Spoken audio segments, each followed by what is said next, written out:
திருவொற்றியூர் ஆதிபுரீஸ்வரர் கோவில் போனீங்கன்னா, அந்த கோவில் தியாகேசர் சன்னதிக்கு பின்புறத்தில கௌலீஸ்வரர்ன்னு ஒரு சன்னதி இருக்கும். கபாலமும், சூலமும் கையில வைத்திருந்து, சின்முத்திரையோட தியானம் அமர்ந்த நிலையில, காலாமுகர்கள் வழிபடக்கூடிய அமைப்புல இறைவன் இருப்பார்.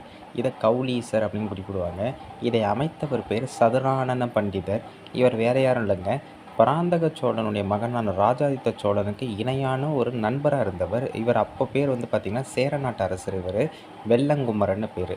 இவர் பின்னால ராஜாதித்த சோழன் அந்த தக்கோல போர்ல தோத்துருவாரு அதாவது இறந்துருவாரு பார்த்தீங்களா?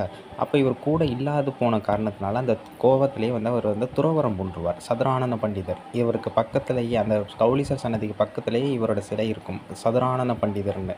இவர் பின்னால ஒரு மடம் அமைத்து, திருவொற்றியூர்லயே மடம் அமைத்து, பின்னால வந்த எல்லா சோழ மன்னர்களுமே இந்த மடத்திற்கு நெறைய தான தர்மங்களும், இவருடைய பெயர்ல நிறைய அறக்கட்டளை அந்த காலத்துல நெறைய தான தர்மங்கள் செய்ததா கல்வெட்டு சான்று இருக்கு.